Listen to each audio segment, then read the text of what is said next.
you do meet people in this town who have been foreclosed on, and there isn't much protection.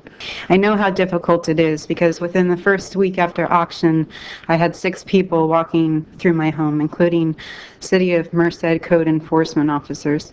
There simply is not enough time to remind you of all the stories we've come up here to share over the past year. So I have a child who can't even lift her arm, who's supposed to keep her arm down for the next 6 days, and she's trying to move her room. It's an untenable situation to put people in when there's no necessity for it. I think it's important that we provide some stability for our residents in Merced so that we don't have them being evicted before Christmas or New Year's because they don't know English or because they don't know their rights. Mostly national banks who are gobbling up properties. When those properties get foreclosed on, about 75% of them are going back to the banks. They're not being sold to own a move-in type situations where people are taking them on for their own homes. They're just going and they're sitting empty in bank portfolios. The bank did not want to take responsibility for the repairs on the home.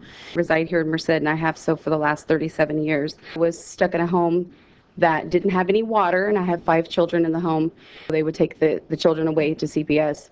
So I was there in that home for 2 weeks, using buckets of water and 5-gallon containers just to wash dishes and do other things that I needed to do. Stories come into my office every day, family members, individuals. Their stories are always different. You have the family members who come in, who've been residing at their residence for 20 plus years, want to continue living there, good tenants paying their rent. Bank comes in, bank dangles cash for keys in front of them.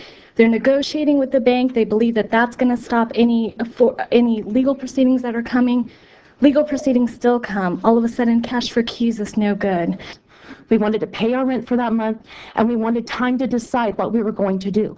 We were told that wasn't an option. Choose option 1, 2, or 3. If you don't take the keys for cash, then that option is off the table.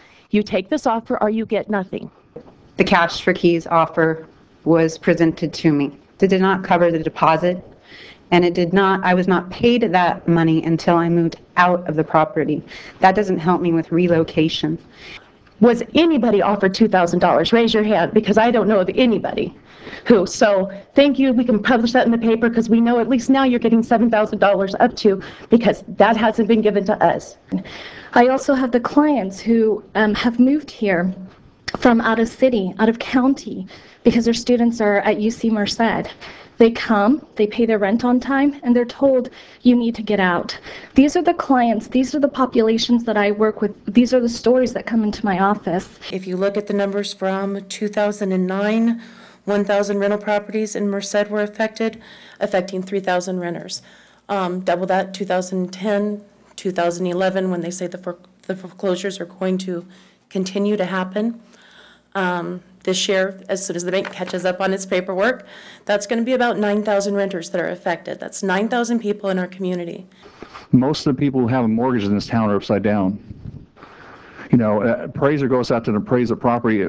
He's got to look at it highest and best use. If it's occupied by a tenant, that may cost them some value. Final point.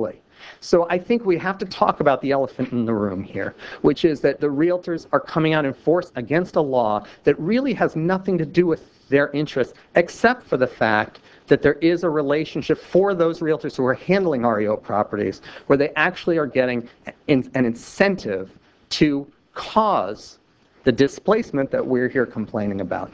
A willing buyer that wants to buy a property and rehab it, and he's going to be having a hard time getting the financing to do that. The idea that this would deter investment, I would submit to you, there's not a shred of evidence. We have one of the highest vacancy rates in the nation, which means when people are being evicted, when they're leaving, when the banks are kicking them out, they're leaving. They're not staying in our community. I'm a new home real estate agent, and I've seen the impact that my community has suffered. A just cause for eviction ordinance, like Dean said, the sky will not fall. Tenants that are affected by this through no fault of their own will simply have an extra protection in a foreclosure situation. I don't think it's asking much to actually have a common sense situation, a solution to a problem that may exist.